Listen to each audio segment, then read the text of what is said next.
Good. Take one. Hey, Mike, how are you today? Doing well, Potter. Great to be on with you. Yeah, awesome. Well, you're actually the first esteemed guest of the Potter Buchanan show, so welcome. I appreciate you agreeing to do this today. Of course, man, and thank you for the invite. Happy to Yeah, be here. no, definitely. And just some like background. So Mike reached out to me in regards to the job hunt. I was laid off recently in the Oracle Rift. He got in touch with me and we started talking about different career opportunities. Now, one thing I really liked about Mike's approach was he was not pushing anything on me. He just wanted to hear my situation, hear what was going on with me, and find the best way that he could help me. And we got to talking just about his story, what he does, and it's interesting. And I think he can help a lot of people out there right now. So, kind of how you started, right? You were an original, just a firm who's reaching out to people, doing recruiting, like your standard firm like that, and then you decided to branch out on your own. Is that kind of how it went, or you can kind of tell your own story there? Yeah, that's something like that.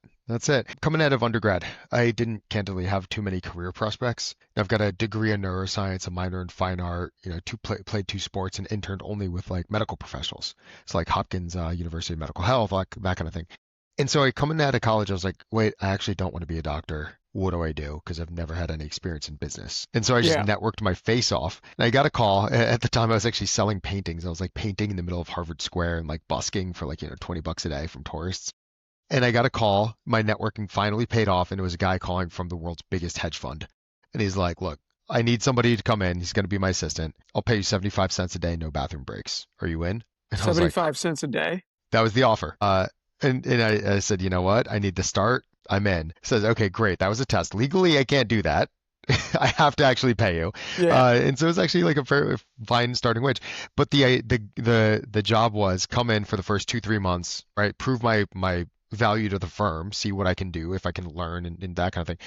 And that's how I got my start in recruiting. Very quickly, they started me on I was working on like data warehouse transformations. And like I can hardly spell like PHP. That's just not my bag. But they were like the thing that I was good at is going around talking to all the engineers, all the business people, figuring out what they're working on and then making connections, even unexpectedly so. And so they're like, okay, that means you should probably go work in recruiting. So that was my Yeah. job, my first job out of college, my first like real salaried job. I converted to full time and I was a hedge fund and private equity recruiter. And then that turned into an agency recruiting job. That turned into organizational effectiveness. That turned into go-to-market recruiting for startups and VC funds. And I realized I was working only for the companies that were hiring. I wasn't working on behalf of the candidates at all, but I felt like I was working on behalf of the candidates. So that's when I broke off and did my own thing. And now I work on behalf of candidates, helping them get jobs. Yeah. No, and I think going out on your own is it takes some gumption, right? Like I'm going to break off from a big firm and do my own thing. Like what ultimately gave you like the courage to be able to do something like that? Just self-belief or like where did you get that from? It was a combination of two things. At the recruiting firm that I was with most recently, I was looking over the stats and I noticed that the candidates that I was working with, they were converting from, phone screen to first round interview, second round, second to offer, whatever, at a higher rate than just about anybody else at the firm by like 2 or 3x. But I also noticed my volume was like a quarter of everybody else's. And so, I was competitive and setting records there, for like, biggest deal, that kind of thing. But I was having a lot of talks with my bosses, the managers over there, the heads of the firm, and they were like, you got to get your volume up. And I was like, okay, that's not really my life here. And then, the tech layoffs happened, a couple of rifts went by. We went through a bunch of rounds of layoffs, and I realized like, okay, this isn't what I think I'm meant to do. And then somebody found me on Instagram, one of the so do you want to change your life? Are you looking for a new Yeah. career? So I met with all these people, including this one, and I got my start working for someone who's doing something like that. So that actually let me know there is a business out here. There is a way to make a living. This is like a real thing people need. Let me go learn the business from somebody else, and then I can go start my own. So it wasn't, you see that all the time online and like Instagrams. It wasn't like a pyramid scheme type thing. Like they were actually going out and getting people placed and making a difference out there. They were helping, yeah. Some folks were helped substantially. That's awesome. Yeah. And that was really nice to see that like, okay, there is a process here. There's a way to do it. And what I notice is the underlying idea is like people have to be clear on what they want to do. Then they have to have a rigorous process to go get that thing, right? And that includes like interview practice and networking and all that kind of thing, and then offer negotiation to actually lock down the deal. And a lot of people just need help because they don't have a background in executive search. Yeah. And so what do you see as the biggest gap when people are going out for these jobs? One thing I said when we were talking, it was like, I'll send you my resume. You're like, that's not really my bag. But everybody needs to get at bats. So, like, how do you get at bats? And then once you do, like, what do you see as like the gaps in the market or what people are doing to actually secure that job? There's two major gaps. One is a strategy gap. The other one is an execution gap, right? Just about anything can be distilled, I guess, into that. The strategy gap. A lot of folks are sitting there hammering job applications day after day. I'm noticing LinkedIn has like a 1% positive response rate for most job apps. Noticed, yeah. Yeah, and like as soon as something's posted, there's like 500 people who are applying, which means like the competition is insane. Recruiters are super busy. They're looking at a fraction of the people who actually hire. And so like that strategy is just like doesn't work as well as it did 5 years ago. So that's one. Sorry, you had a question? No, no, you can go. Word. So the strategy is like, well, if job applications aren't working, what does work? And what we're seeing in the market is that over 85% of the jobs in the US that were hired in the last 12 months or so that pay over 150K, they're filled through referrals, like network connections. And then increasingly, I'm seeing so many things on my feed even that are like, hey, let me know if you know someone who's hiring, or sorry, let me know if you know somebody who's looking and is a good fit for this job. And then I go click into the company and they don't even have the job posted. So anecdotally, even beyond the data is like we're seeing it, like jobs are filled through people, not through cold apps. So that's the strategy gap. And then the execution gap is a lot of folks will sit there, they'll send 50, 100 job apps, not hear back. Maybe they'll get an interview or two. They won't go anywhere because it's a volume game. And they're thinking then it's something about them, and then they get disheartened and then they stop applying so much. When really what would be better is if you just follow the numbers, is networking is the key here. Just meet more people, provide more value, get to know more people, put yourself out there and let things come to you. But having that rigorous execution is the tough part. Yeah, so I think what a lot of people don't realize is like it's a full-time job trying to get a job, and building that referral network is what you're going to need.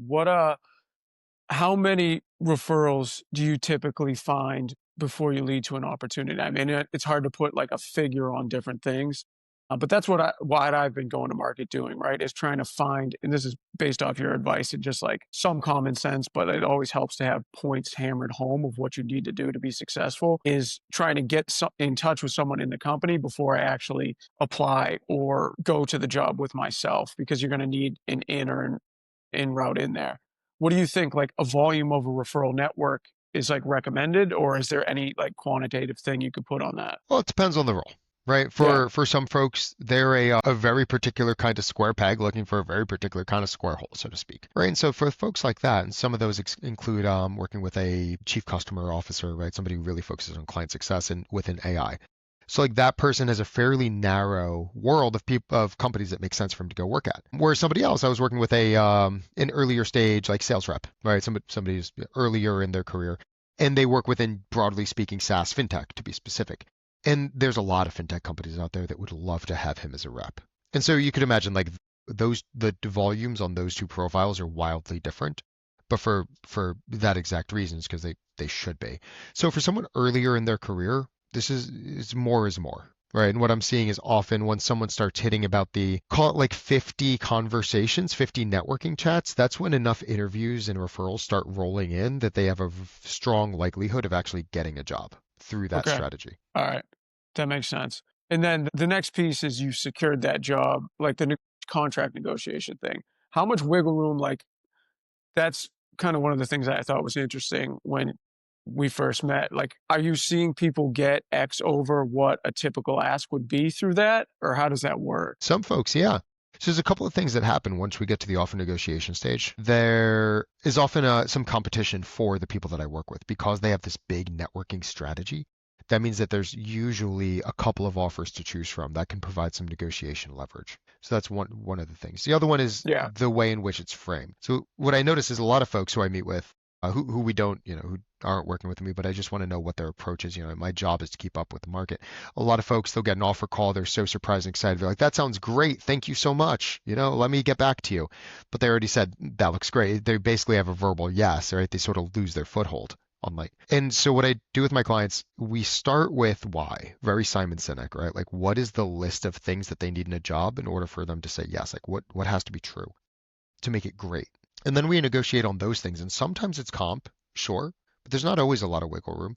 But often what we find out is that the things that are most important to them are sort of intangibles that can be negotiated for. So a client of mine, for example, she happens to be an account director And the most important thing for her was moving away from healthcare tech. She was working for a SaaS company in healthcare. She really wanted exposure to fintech. And so she got a job at this really sexy startup. They're actually profitable. They're only Series A, but they're already profitable. And part of her negotiation was within the first 90 days of signing or joining the firm, she wanted to be guaranteed being staffed on a fintech company. And you can imagine her bosses were pumped about that. They were like, wait, your negotiation point is that you want just to specifically enjoy the work that you're doing? Hard yes. Okay. Yeah. They loved that. And so she got it. Yeah, that's sort of like a different lever you wouldn't think of pulling normally. It's normally, can I get more money? Can I get something up front? But showing like a focus in a specific industry, it just means you're more focused and like want the job. And I assume that was did that help close the deal for her ultimately? Yes, very much so. Especially because she had 4 offers at the time. And she let the front runner, the one she really wanted, she let them know. She's like, hey, by the way, I have these 3 other offers. It seems like we're going the direction where you're going to make me an offer. I just want to let you know, like, this is where the other offers are at. And so they're Okay. like, okay, they came in just a little bit above that. And she's great. I don't need to negotiate on comp. There's actually one role, now that I say that, excuse me, there was one role that was a little bit higher. So they came in just below the high water mark, but she was okay with that because she had a strong preference for this company. Yeah. Yeah. I think that's important is choosing the right role for you, especially in this market, because you don't want to go into something you're not passionate about because you can see what's happening out there on LinkedIn, on the job boards, somewhat of a job bloodbath out there. That's probably a bad term to use, but you know what I mean? I mean, you see it. I do. So for you personally, like, what do you see success as? Like, because I think entrepreneurship is also important in right now specifically. I mean, people always have this idea of going out on their own. I'm going to start my own thing. It'll be great. But the work you have to put in is the work you're going to get out. Like, what do you see for success as you like, do you have similar things to yourself, like a tracker? Like, I need to book X clients this month. Cause you mentioned before that was sort of a drawback of your previous company. It was like, I just need this volume and it's less about the people. How do you like balance that with it's like I need this many people to live to be I mean you live in New York, right? It's not cheap to live, be successful, but also like I want to be putting back into the people I'm meeting with. Do you mean specifically my business? Like, what do Yeah, I consider success as? your business. Yeah, well, I need more than enough to live is a great Yeah. benchmark. Just like, okay, I don't necessarily need to be stacking my savings yet, right? I feel, generally speaking, I feel that great results will produce a strong business. And so really what my focus is, it's not in top of funnel, it's not in massive volume. Success for me is I can pay my bills with enough left over to, like, pay for emergency funds, whatever, but that my clients are being serviced really well. And the way that indicator for me is, am I getting positive feedback specifically on emails, especially unsolicited? Like, or on phone calls, are they telling me this is helping? Am I noticing a a notable improvement session over session, week over week, in the way that they're telling their story, they're presenting themselves, whatever. And then the other way is the hard numbers. Like, are they actually reaching out to people? Are those people actually getting on the phone? And what I like to see is about a 10% conversion rate from outbound to networking phone call. And then from there, another solid metric for me, a benchmark, is 10% of those networking phone calls. I want those to turn into either a new introduction or a job interview. And so if we're hitting those milestones, those numbers, that for me is like, okay, this is working. My business is going well. And I'm positioned well for the long term. So it's okay that right now, I drive a 2016 Hyundai Elantra and I'm Yeah. okay with that. But what's important for me is that the people that I work with are being serviced well, and that's like adding positivity to this really tough, like you described it, job market. There's no shade on Hyundais, man. None. I love it. It's reliable. I'm in a 2016 Honda and I'm hoping to get that to 250, 300K until it actually falls apart. They keep Absolutely. ticking. Yeah, absolutely. So, uh, as far as like your approach, you kind of gave like 5 pillars. Is there anything like missing from what we talked about that you'd want to mention when you're going to market, when you're talking to your the people that you're working with? Yeah, the devil's in the detail here. It's really about job searching, I find, as being as much of an art as it is a science. So I've talked about numbers and metrics and like focusing on the fundamentals, like rigor. Are we doing the right thing? In that way, I feel like a personal trainer a little bit, right? It's like, you tell me you want abs, okay? Are we going to the gym? Are we eating right? Right? Do the fundamentals. But the part that we haven't spoken about really is the art of it, which is some folks who I meet when they're going through a job search, they're preparing answers to questions, they're memorizing things that are what they think they should be saying, or they think the interviewer wants to hear, but it's not necessarily resonant with really how they feel, which is a disservice in a couple of ways. One is that it can often sound disingenuous unless somebody is a phenomenal actor. But the more important thing to me is that it actually could provide a false positive to somebody in their job search. Like they might actually end up, because they said something they thought somebody else wanted to hear that wasn't necessarily true to themselves, take a job that isn't as good of a fit as it could be. And in this market with so much volatility is like, happy people do good work, and people who are doing good work can produce great results that then lead to longevity and stability in their job. Yeah. I think, I mean, I've been guilty of that in the past. Before I even got into tech, I interviewed just about everywhere. This was, I don't know, a decade ago, but there was different companies. I was like Blinds to Go, Bank of Yeah, America, some other painting company. And I'm just saying, like, I'm passionate about blinds, which no shade to anyone who likes blinds, but like, I like the pun too. yeah. That was Well, cute. how many people like want to look at blinds? It's a very few, and if you do, you probably will crush at that. But I think that's a huge point. It's like if you're not believing in what you're doing, most likely the same thing's going to happen, and then they'll be coming back saying like, "Hey, I'm looking for another role." So you need to love what you do. And it's not easy out there. Um, for you, like you went from neuroscience, and I was looking at this on your LinkedIn, like you were gonna be a doctor, and then you got in with some hedge fund guys offering you 75 cents an hour. Like, Only for the first month. yeah, only for the first month, but still, and that sounds like a Wolf of Wall Street type, like kind of line right there. How did that happen? Like, you ultimately decided, like, this isn't for me, the doctor role. Yeah, that's right. I did a couple of things. I graduated with the pre-med track and my degree in neuro and that kind of thing. I did a few things during undergrad. One was I did rotations with Hopkins Med in rural medicine, specifically studying a like adult onset epilepsy. And actually the cause of it, which is in most of the world the most common reason, is a parasite. Super interesting work, but I realized like I'm not that interested in field research, which is one of the routes. I'm also not that interested in lab research, a lot of pipetting, a lot of microtoming and creating samples and such. I just wasn't that interested in it, in producing research reports. Very important work, not for me. So then I worked with a pain management specialist and then a chiropractor and then a physical therapist just to see like, okay, do I want to apply like medicine and healing to more like hands-on care? Yeah, And I did not, because what I was noticing was so much of the care that I was surrounded by was palliative in nature. It is corrective. It's fixing what is broken, which is important nonetheless, but it's also that's still not for me. And so I really didn't know what I wanted to do. And so I just was calling everybody and anybody that I would from my alumni network, from family and friends, whatever, just, who can give me a start to help me figure out what I want to do. Because I find now later in my career, I'm sure of it, but earlier in my career, I had a hunch that clarity comes from action. And so I figured if I just start with some action, I'm sure something will become clear. And so within a matter of a couple of weeks, I had graduated, spent a few months, traveling and just trying to figure out what I want to do, making phone calls. And then within a matter of, I think it was 2 weeks, I got 3 job offers. One was to manage a local retail store. I happen to be a lacrosse player and coach. And one was to manage a lacrosse store. And I was like, I just got a very expensive degree in neuroscience. I don't know that I necessarily see good myself in fit though. retail, but like I mean, you could have crushed that. could be the stick doctor or something. I don't know. Yeah, And I would 100%. have like I actually would have liked it, I think. But I was like, okay, this is a perfectly fine place to start. The second call that I got was from the hedge fund. And I was like, okay, it's no money, but I bet I can do a good enough job that I'll convert here. And if I want to learn business vaguely and in quotes, this is probably one of the best places in the world to learn this. And so I accepted the job. And then 3 days later, I got a call. Part of me wonders what would have happened. It was from the U.S. Paralympic sailing team. They needed a team manager, somebody to drive the boats around and basically be a deckhand.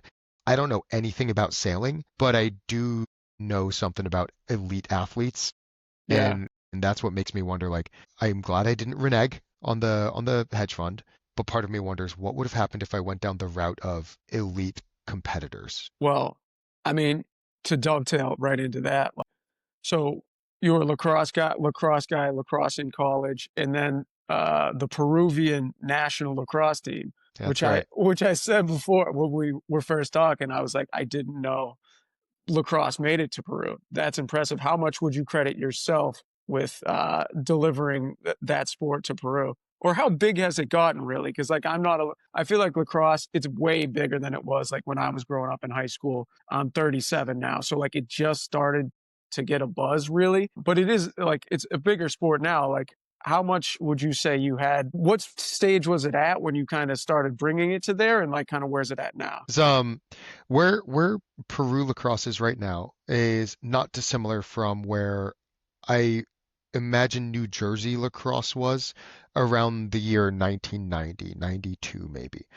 1990 to 92. Lacrosse, not a very big sport, mostly played by like prep schools down around Maryland and maybe the prep schools up in northern Mass. That's when it started coming to New Jersey, with a lot of private schools and then also some of the wealthier towns. This is sort of how, niche sports tend to spread like that, where it's seen as sort of an aspirational sport because it does have some high startup costs. It's kind of hard to play Yeah, with the stick and everything. And it's a rich kid sport, or at least that's how it yeah, started. You can say that. that's about right. I don't Yeah, think it's which is offensive. such an interesting thing is a Native American sport. It's a First People sport by the Haudenosaunee, and it's so interesting that it was adopted then by prep schools, rich kids. And so part of the strategy in Peru has been, okay, can we take it to the elite schools, the private schools, the basically the bougie schools around Lima and the other major cities? Start them playing, and that's what we're seeing. And now they're playing and they're competing and they're having fun with it, and then that's starting to radiate out to other programs, other areas and schools. Yeah, And what's my role? Well, I work less on the administrative, more as a player. So,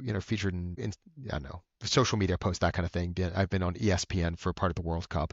So my role, I try to be a good role model. ESPN had mentioned me as a particularly vocal leader, I think they put it. And by really trying to represent the sport and the country in a way that is consistent with both the aspiration and with the idea of like just being a really good person doing really good stuff. yeah.